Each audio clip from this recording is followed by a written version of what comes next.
For 3 weeks, no rain had fallen on Valentine, leaving the heavens pale and still above the parched ground, as though nature itself held its breath in anticipation. Fine particles danced along the street, swirling around worn leather and wooden spokes, while the very soil seemed reluctant to witness the unfolding events. A crude stage had been assembled outside the last day's saloon, makeshift planks balanced on crates. Hastily constructed, yet sturdy enough to bear the weight of human degradation, the gathering had formed before midday. Some came from sheer boredom, others driven by malice, while a select few carried silver coins and vacant expressions. They observed a gaunt man in a liquor-stained jacket shuffling a weathered deck, treating existence like just another wager. This was Harlan Creed, a man who didn't wait for misfortune. He hauled it behind him like a broken wagon loaded with obligations and offspring. Standing with a gambler's sneer, his mustache twitching as he announced bids not yet offered, he declared 3 capable young women, one skilled in kitchen work, another for companionship, and the third to serenade your weary spirits to rest. The sisters stood at his side, each a sculpture molded from distinct forms of heartbreak. Molly, the eldest, kept her arms crossed and chin raised, her gaze sharp and unwavering. She wore her anguish like protective steel. Near her, June appeared, half-feral fingers balled into fists, her jaw trembling with contained rage. Behind them both, Mabel, the youngest, stood with distant eyes, softly singing melodies only she could perceive. Her slight frame swaying gently from the town square's edge, a figure watched from beneath a wagon's shadow. Thomas Granger, 40, years weathered by life's trials, was known to most only in passing, the owner of Pinewood Ranch beyond Red Hollow, rarely venturing to town, except when wells failed or storms damaged fencing. His beard showed premature silver streaks, shoulders broad yet burdened. 3 adult sons sat behind him on the wagon seat, shifting restlessly and stealing glances between their father and the crowd. Thomas hadn't come for this spectacle. His list included salt, nails, and 2 pounds of coffee beans.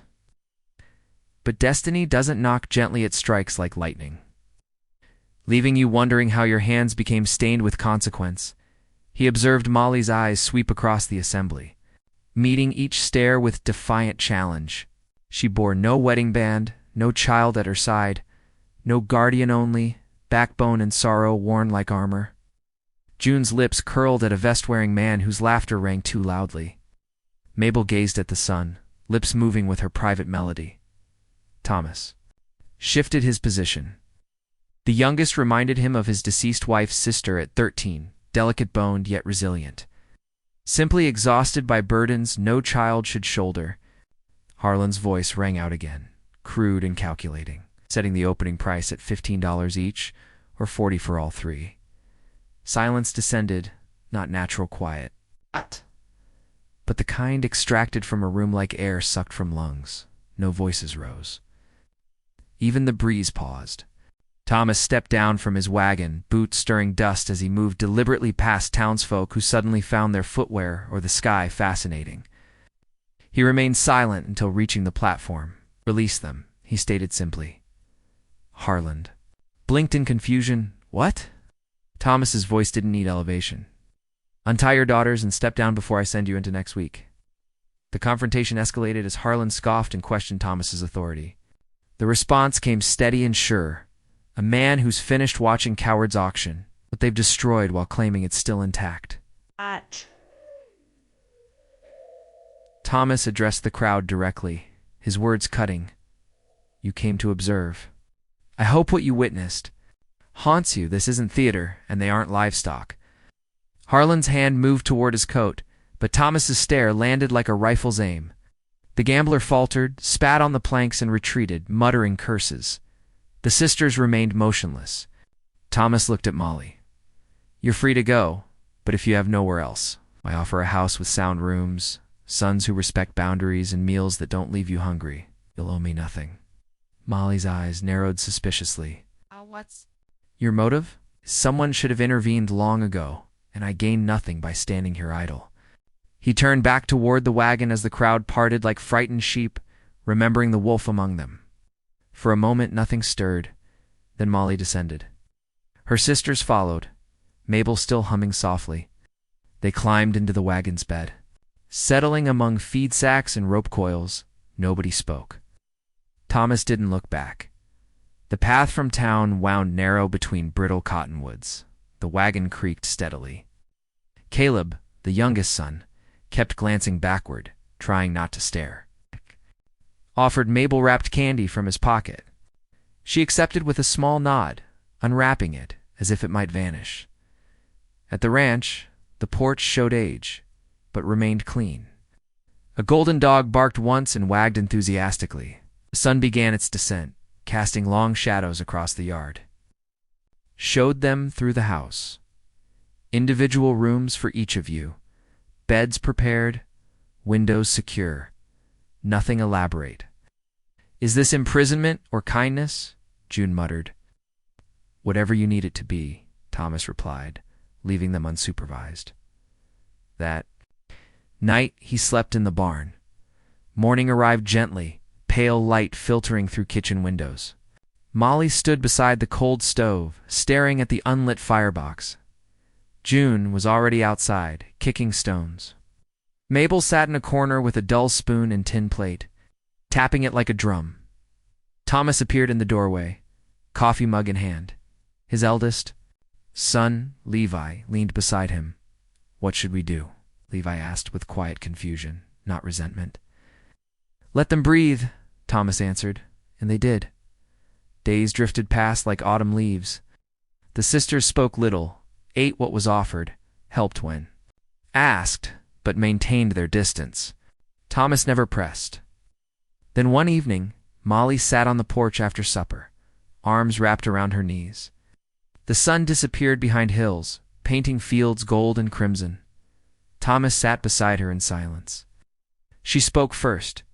"You have no idea what he did to us." "No," he agreed, "and I don't need to. You're here now." Molly studied him, something fierce flickering in her expression. "You can't rescue people like us." "I'm not trying to rescue you," he said. "Just providing somewhere to stop running." She looked down, fingers curling around the porch rail. "Do you think we're suitable company for your sons?" "I think you're suitable for anywhere you choose to be." A long pause followed. Then she nodded. "Once, then we'll stay." For now, Thomas rose, knees creaking. "That's enough." Behind them, fireflies began blinking into dusk, illuminating the yard with tiny, careless sparks. Inside, Mabel's voice could be heard humming again, softer this time. And June, somewhere near the barn, released a laugh nobody expected. Thomas looked toward the horizon where night was consuming the light. 3 sisters had arrived like strays at his door, and he'd opened it without understanding why. But some things don't require reasons, only space to grow. And a man willing to remember that mercy, like rain, comes slowly, but softens even the hardest ground. The morning after their arrival, the Granger house felt transformed. Not louder or more crowded. Just different, like wind had shifted direction without anyone knowing whether it brought storm or spring. Thomas rose before dawn as always, moving through the kitchen with characteristic quiet, setting the kettle and grinding beans slowly, as if noise might disturb something still fragile. He didn't notice Molly already seated at the table until he turned. She didn't speak, just nodded once. Her eyes showed sharpness, tempered by exhaustion, and she held a chipped mug in both hands, like an anchor. She hadn't poured coffee yet, waiting for warmth or welcome. He nodded back and filled 2 mugs. They drank in silence, a kind of truce. Outside, frost still clung to fence posts. The barn roof gleamed like bone under thin morning light. Thomas's sons were already active, Levi splitting logs near the shed, Caleb brushing down the mare, Mark attempting once again to repair the crooked chicken coop door. Inside, the sisters stirred gradually. June padded barefoot across wooden floors, shoulders wrapped in a quilt. She eyed Thomas suspiciously, then walked past without words, settling beside Molly. Mabel came last. Wearing yesterday's clothes, hair tangled from sleep, She didn't speak, just leaned her head against June's arm. June blinked, but didn't pull away. Thomas cleared his throat gently. "You'll have private rooms with no locks. Nobody enters without knocking. If you need anything, just ask." Molly looked at him. "What do you expect in return?" He shook his head. "Nothing you don't wish to give, then why help us? Told you the house was empty, you needed one." The silence that followed wasn't hostile, just lengthy. The kind requiring space for understanding. Later that day, the sisters explored the house. Molly chose the room with the eastern window. June took the smallest, perhaps from stubbornness. Mabel selected the one with a faded charcoal drawing, pinned to the walla tree with stars in its branches. The house had one bathroom with plumbing that worked when inclined. Still, it was warm, clean, and peaceful. The sisters seemed uncertain what to do with such conditions. The boys kept their distance. Levi observed from afar, always working, rarely speaking. He moved like someone born carrying invisible burdens. Mark attempted friendliness, but was too nervous for casualness. His laughter came too quickly, too bright, like a candle flickering in wind. Caleb, the youngest, barely looked up when addressed. Not shy, just uncertain. He stole glances at Molly but looked away quickly, as if her gaze burned. Molly watched them all, moving through the HL, moving through the house like someone expecting. Doors to lock behind her. She kept a knife beneath her pillow, not hidden, just known. A statement. That second night, she sat by the fireplace and asked Thomas, "Were you ever cruel?" He didn't flinch. No. "Were you ever weak?" His eyes remained on the flames. Yes. Molly nodded as if that made him real. Meals became quiet affairs. The sisters cooked when they felt inclined. The boys washed dishes without being asked. The balance was uncertain, a dance with unknown steps. But nobody raised voices or hands. June clashed with Levi during their first conversation. She'd left. Muddy boots in the hallway. He asked her, plain as rain, to move them. "You run this place like a church," she snapped. "No," he said, "but I built that floor, and I'd like it to last." Her jaw tensed, but she moved the boots. Later, she brought extra kindling without a word. Mark caught Mabel humming as she walked the fence line. He didn't interrupt, just followed. At a distance, fixing a broken gate latch behind her. She glanced at him once, blinked, then continued humming. The house began breathing again. Thomas spent most evenings outside, not far, just on the porch, carving small birds from cedar scraps. He used to make them for his wife before she passed. He didn't tell the sisters this. He didn't need to. On the fourth day, Molly entered the barn. She watched Caleb work hay bales, arms tense, movements sharp. He saw her and dropped his pitchfork. "Sorry," he muttered, backing away. "I'm not a snake," she said. "I know," he said quickly, then added, "You move quietly." She studied him. "Afraid of me?" "No," he said honestly. "I'm afraid of saying the wrong thing." She tilted her head, then say nothing. He nodded, and they stood in silence. She didn't mind it that evening. Mark attempted a joke at dinner, something about the mule being smarter than all three brothers combined. June nearly smiled. Mabel laughed aloud for the first time, the sound echoing across the table, high and clear. Even Thomas chuckled softly. Later that night, Molly passed Thomas on the porch. "You didn't ask about our mother," she said. "I figured if you wanted me to know, you'd say she nodded. He sold her first to a man in Kansas. We never saw her again. Sorry, we stopped being sorry long ago." He offered her the bird he'd carved that night, a dove, simple and unfinished. She took it without words. Mabel found an old sewing kit in the hall drawer and began stitching cloth scraps into something small and shapeless. June started wearing her hair in braids again. Molly began waking earlier, not from obligation, but because the quiet before dawn felt like her own. One afternoon, June followed Levi to the well. "Are you always this serious?" she asked. "Mostly. Why?" "Someone has to be." She smiled faintly. "Maybe not anymore." He blinked. "Maybe not." The sky that night turned violet before stars emerged. Mabel sat under her window with thread and cloth.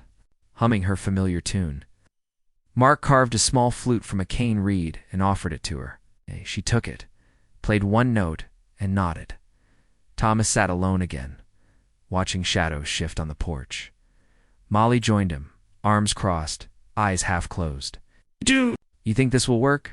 she asked. "I don't know what this is yet." She didn't smile, but she didn't walk away. That night, before lamps were extinguished, the sisters gathered in Mabel's room not to talk, just to sit back, shoulder to shoulder. 3 sisters in 3 rooms, now not quite so empty. Silence fell over the house, not fearful, but full of breath, stillness holding possibility. And in that quiet, something began taking root. Something patient, something real. Spring arrived not with fanfare, but whispers. Snow melt sliding lazily down hills, the creek swelling just enough to sing again. Fence lines held steady this year, and wind blew softly through bare cottonwoods. Whispering to buds too shy to bloom yet, inside the Granger house, change came equally slowly. Nothing grand. Nothing spoken, just quiet rearrangement of lives stitched side by side. Molly began mornings with the broom, sweeping the hallway back to front without being asked. This wasn't obedience. It was control over something. Anything. June took to the porch steps at dusk, sharpening knives with slow, deliberate strokes, more ritual than fear. Mabel had transformed the storage closet into her sanctuary, stringing threads across walls, weaving fabric bits into something unnamed. Thomas observed without comment. He understood stillness's power. He knew healing didn't gallop. He walked, barefoot, careful not to startle the pain beneath. The boys had settled too. Levi repaired the barn roof with Molly nearby, neither speaking, both working. Mark managed to coax laughter from June every 3rd attempt. Caleb sometimes lingered by Mabel's doorway, not speaking, just listening to her hum. It was mid-April, when the well ran dry. Thomas stood over it one morning, bucket drawn up with nothing but grit and regret. He scratched his beard, sighed low, and looked toward the river 1/2 mile down the slope. By midday, a bucket chain had formed. Sons and daughters alike, walking the path down and back with necessity's rhythm. Nobody complained or paused. Even Mabel joined, carrying a tin pail nearly half her size, determined, that evening, as they sat on the porch. Molly looked at Thomas and said, "We should dig another well." He raised a brow. "Is that so?" She nodded. "I'll help." Levi added. The next morning, digging began. Slow, sweaty, stubborn work, the kind that grinds conversation into silence. Where the only sounds are shovel-biting earth and breath pulled from lungs, Molly didn't hesitate. She worked beside Levi, sleeves rolled, hair tied, blistering her hands without flinching. At noon, Thomas brought bread and apples. They sat in dirt, sun-baking their backs. "Ever build anything?" Levi asked her. Molly looked at him. "Once, Shed collapsed." He grinned. "Then you've got a good start." That night, she soaked her hands in salt water, wincing only once. Caleb left a jar of ointment outside her door. No note. She used it. The next day, June asked Mark to teach her. "Proper horse saddling?" He blinked like he hadn't heard. "Well," she said, hand on hip. He scrambled to agree. They spent the afternoon in the corral. June cursed the cinch strap, cursed the heat, cursed the dust, then finally laughed. Not loud or careless, but real an unguarded sound that startled even the Mark didn't say much, just smiled. She saw it, and her laughter stopped, softening into something unreadable. "Don't get ideas," she muttered. Double quotes, "No, ma'am. Stop calling me ma'am." "Yes, June." She didn't correct him. Inside the house, Mabel had started cooking. First came burnt potatoes and dry cornbread. Then soft eggs, tart apple tarts, warm biscuits that tasted like memory. She baked without fuss, humming old melodies while mixing. And kneading. Caleb hovered more each day, offering to fetch flour, split wood, carry buckets. "You don't have to help," she said once. "I want to," he replied, not meeting her eyes. She handed him a spoon and pointed to the bowl, then stirred clockwise. No cheating. Evenings became quieter differently. not hollow or cautious, just peaceful. Levi played fiddle on the porch. Mark told stories without real endings. June listened, leaning against the post, arms crossed but relaxed. Molly sometimes joined, sitting beside Thomas, not touching, not talking, just being. One night she finally asked, "Why haven't you asked us to leave?" Thomas shrugged. "You haven't tried to leave? Would you stop us?" "No." "Then why do you care?" He took time answering. "Because life's been cruel to good people too many times. I figure it's time someone held doors open instead of closing them." She nodded slowly. "Not many men think that way." "No, but more should." In the barn, Caleb showed Mabel rope twisting. She twisted hers backward. He corrected her with a nervous smile. She laughed and did it wrong again on purpose. "Are you always this patient?" she asked. He thought about it. "Only with things that matter." She stared at him a moment too long, then passed him the coil. The new well came together in 6 days. Not deep, not perfect, but enough. Molly and Levi had carved each layer like a promise.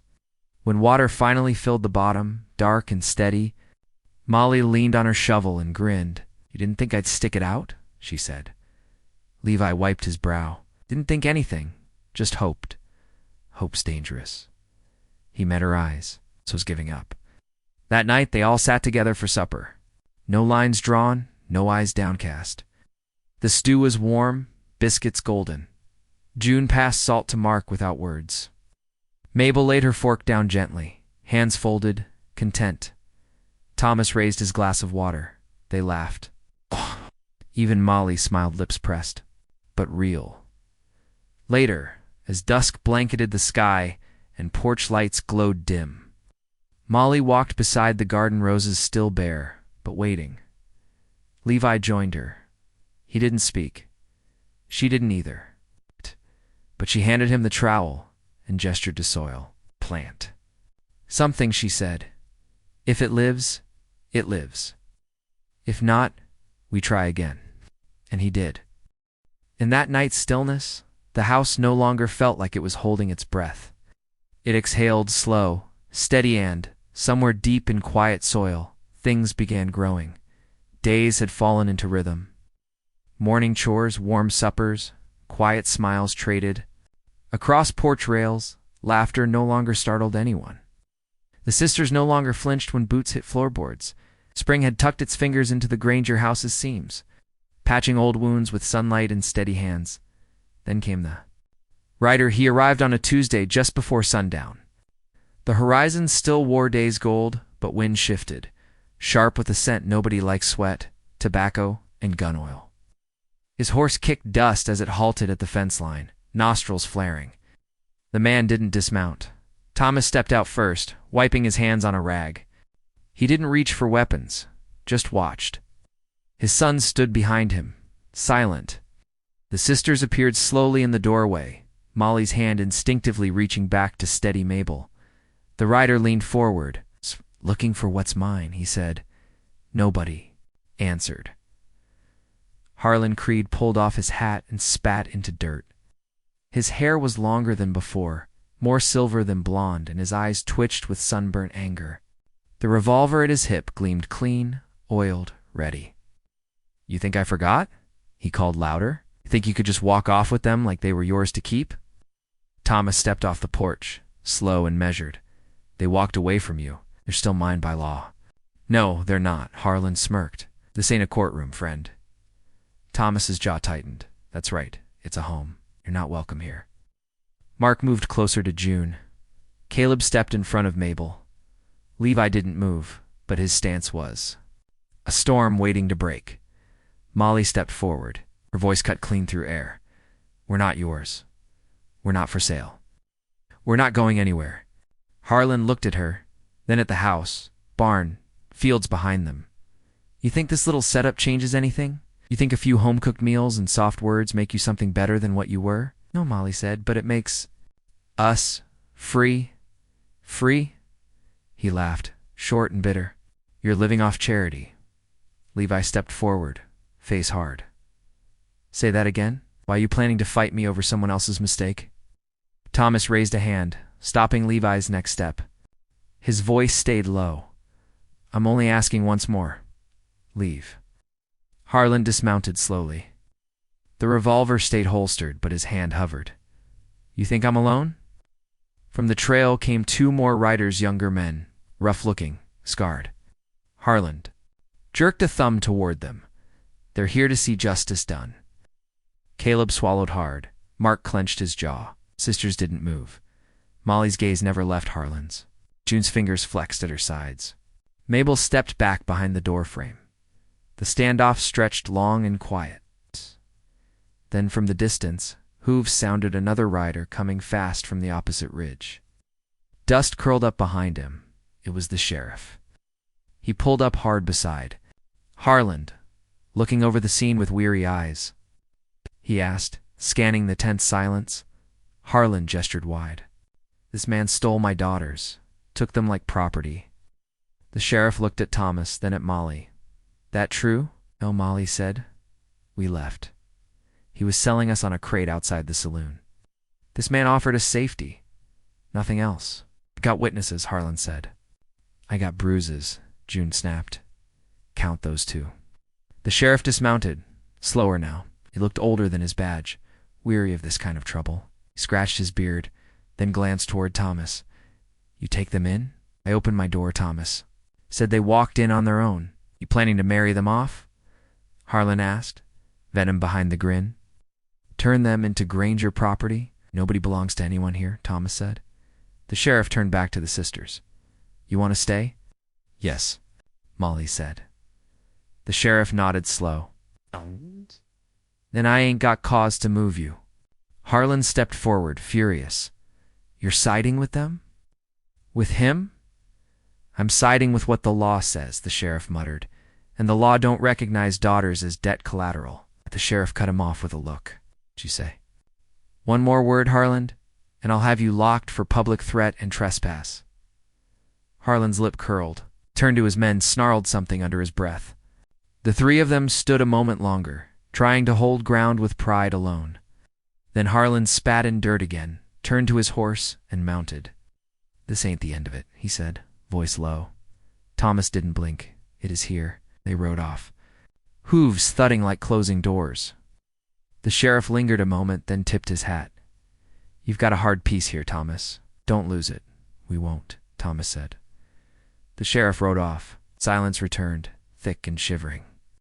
Levi exhaled. Mark looked like he might shake apart. Caleb stepped back inside, wordless.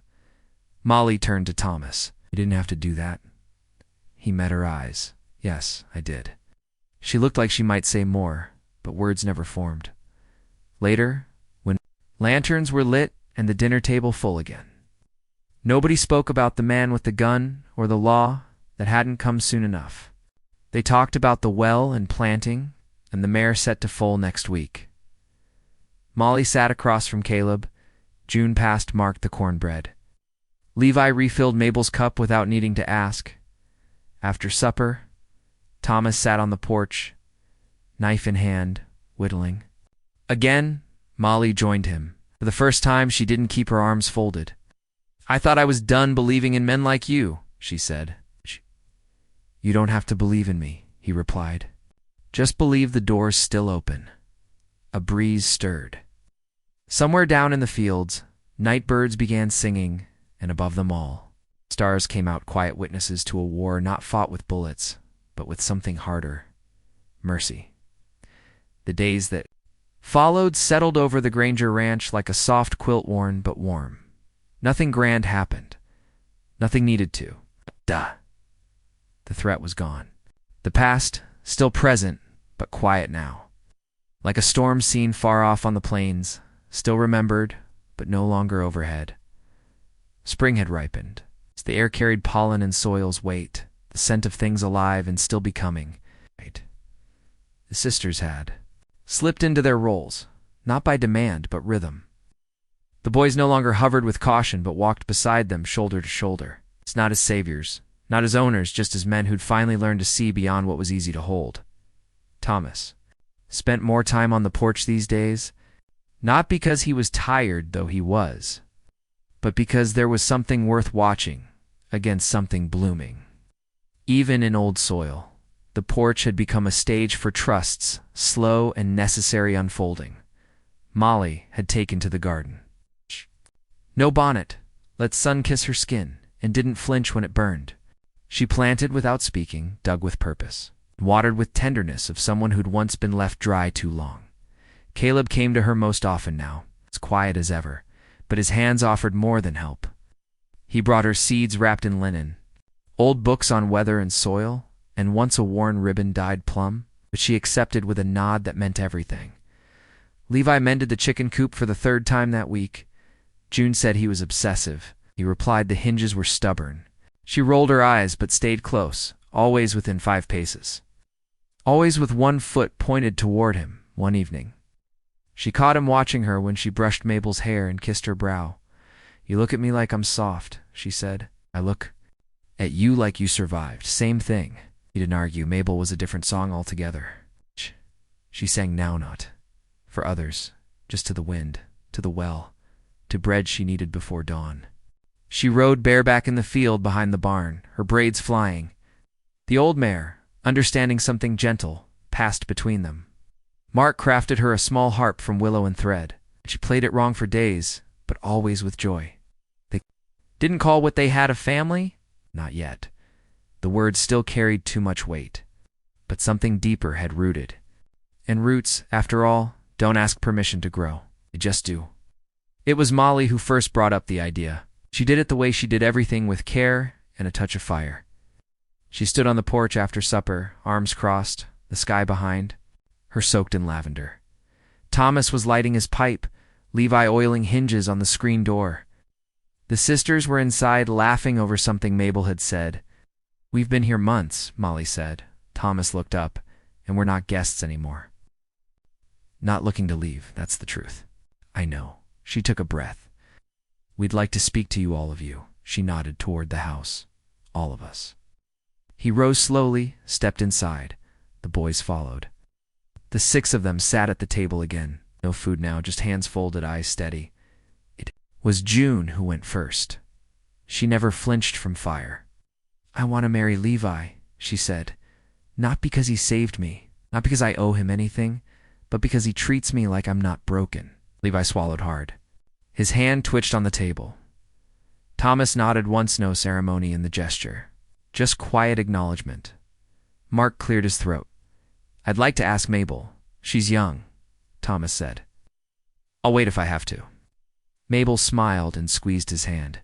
I don't want him to wait. Thomas looked at her. You sure? Yes, she said. He makes the world quiet. Then came Molly. She didn't sit straight, didn't smile. She just reached for Caleb's hand and held it. I spent years thinking love had to be earned through pain, but Caleb, he never asked me to be anything. Just let me be. Caleb blushed, then whispered, she's already everything. Thomas sat back. He looked at his sons, at the sisters, who had once stood on a crate like ghosts of their own bodies. He thought of his late wife, her voice in the breeze, her silence in the garden. You don't need my permission, he said, but you have my blessing. They married beneath the cottonwoods. The whole town came most, not out of kindness but curiosity. Same folks who'd watched the auction months ago now stood in clean shirts, holding pies and shaking hands. The ceremony wasn't fancy.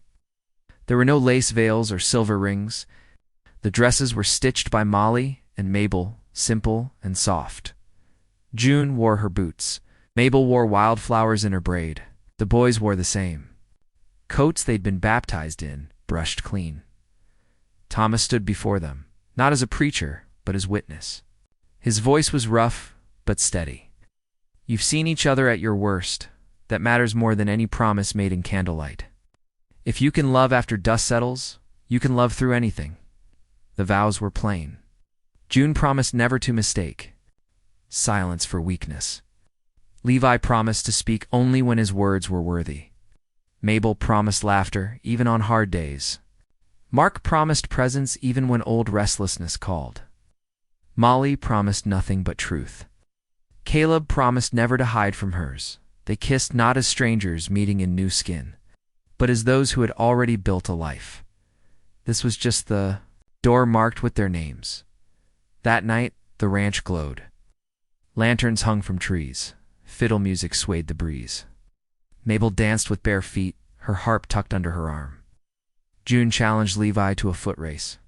Molly stood under stars, Caleb beside her, his hand resting lightly against her back, not to claim, just to say, "I'm here." Thomas sat on the porch, pipe in one hand, mug in the other. He watched them all as sons, his new daughters, the land he'd once believed would outlive joy. Mark sat beside him after a while. "You did good. I just opened the door." "Sometimes that's enough." They sat in silence. Crickets hummed, soft and steady. Inside, laughter spilled from windows like warm smoke. Thomas exhaled. Years of grief had etched